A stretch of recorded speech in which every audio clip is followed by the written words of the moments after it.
This is the story of a little mermaid. She lived with her father, the king, her grandmother, and her 5 older sisters. The sisters were all beautiful, with long hair and tails. The little mermaid was the youngest, and she was very beautiful. There was a garden with wonderful flowers and trees. The little mermaid played there with all the fish, and she was happy. But one day she looked up and asked, "What is up there? What is above the sea?" "A sea of air called the sky," said her grandmother, "and fish called birds can fly. The people up there have no tails. They walk on 2 legs on the ground." "Oh," said the little mermaid, "I want to see the sky, the birds, and the people." "Not now," her grandmother said. "When you are older, when you are 15. At last she was 15. She swam up at once, and she saw a ship. She swam near to it, and she heard music.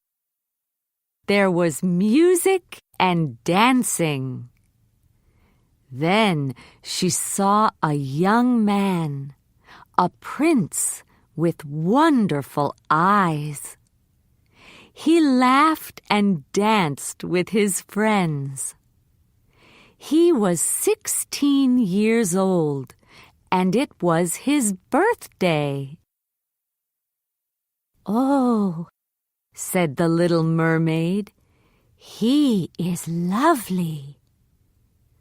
Suddenly, the sky went black. "It's a storm!" shouted the men on the ship. "A storm!" The sea was black and angry. Water came up onto the ship, and it began to break. "Help!" shouted the people. "Help!" And they all jumped into the water. The little mermaid looked for the prince. He must not die. Then she found him. His eyes were closed, and he did not move. But he was alive. She put her arms around him and swam with him. She took him to a beach and left him in the sun. Then she waited. Soon, a young girl and her friends came and found him.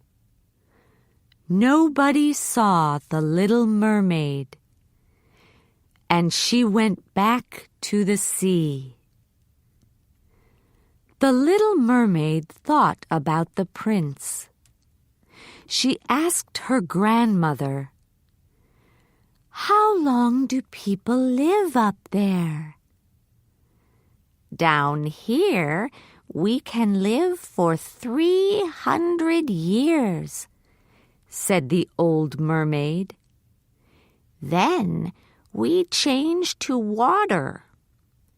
People only live for 80 or 90 years, but their souls do not die when their bodies die. Their souls fly up to the sky." "Oh, grandmother, I want to have a soul." "It's not easy to get a soul," she said.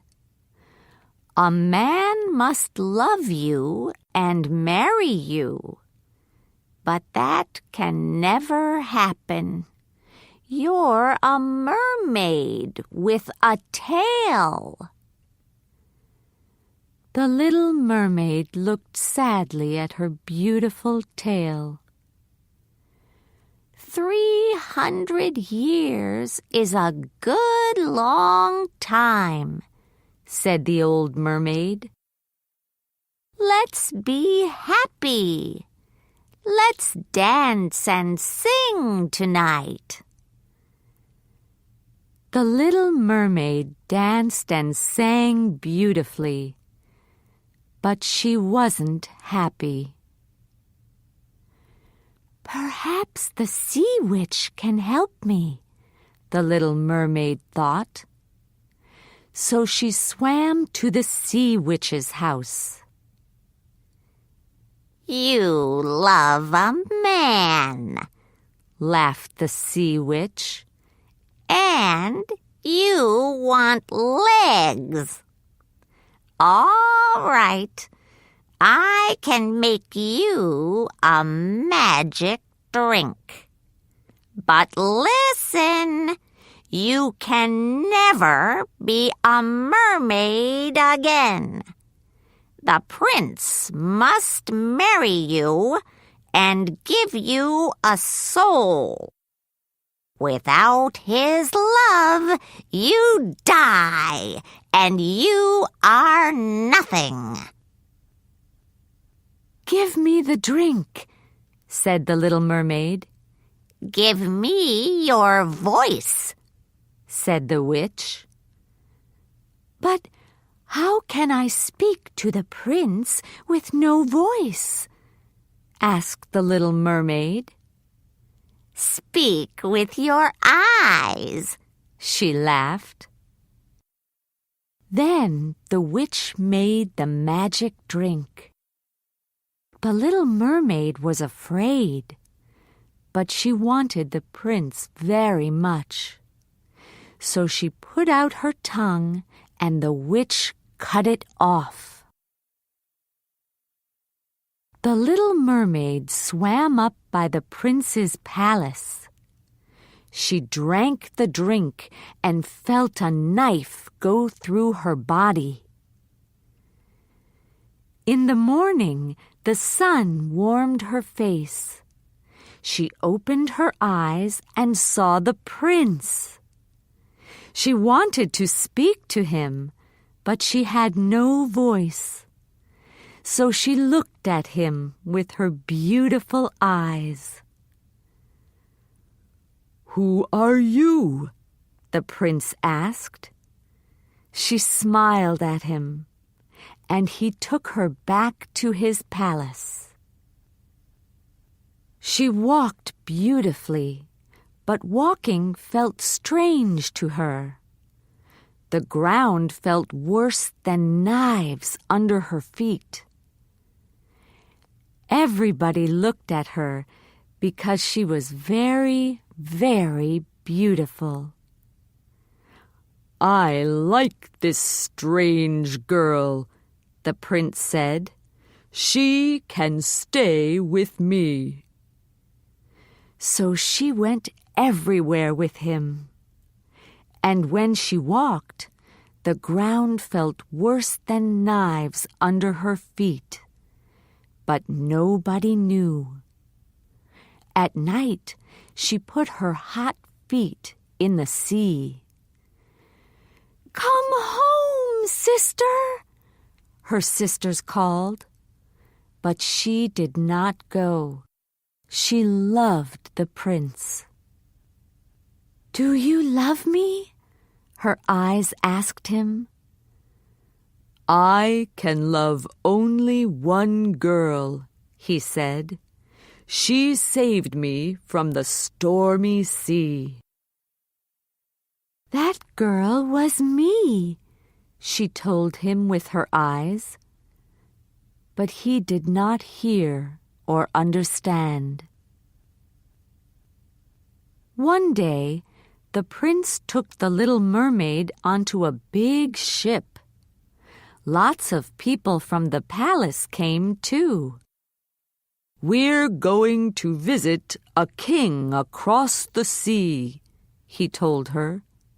"My father wants me to marry his daughter, but I cannot love her, and he cannot make me marry her." "Oh, he nearly loves me," she thought. "So perhaps one day he can marry me." That night, her sisters swam up. She wanted to tell them how happy she was. They came to a very big town. The king and the people were happy to see them. There was music and dancing every day. They waited and waited. At last the princess arrived, and she was very beautiful. "It's you!" the prince cried. "It can't be! You saved me from the stormy sea. Oh, how happy I am!" Then the little mermaid's heart broke. The prince married the princess that day. The little mermaid smiled for him. She wanted him to be happy, but her eyes were sadder than any girl's eyes can be. Without the prince's love, the little mermaid had no soul. She must die and be nothing, only water in the sea. That night she danced beautifully, but she felt 1,000 knives under her feet. The prince and the princess went to sleep. The ship was quiet. Only the little mermaid did not sleep. She looked to the east and waited for the sun. Then she saw her sisters. "Sister," they cried, "we cut off our hair for the sea witch. She gave us this knife. Put it into the prince's heart before morning. Then you can come home to us. Quick! It is nearly day." She took the knife and went to the prince. How lovely he was! She threw the knife into the sea, and then she jumped. The morning sun was yellow on the water, and she was nothing. But then she flew up and heard music. "We are the children of the air," the voices sang. "We help people for 300 years. Then we get a soul. You are good. So come, you can get a soul." The little mermaid looked down from the air. She saw the prince and the princess. They looked for her in the sea. "Don't be sad," she sang. "Live, live well." The prince looked up. The air was new and wonderful, and the morning sun was warm on his face.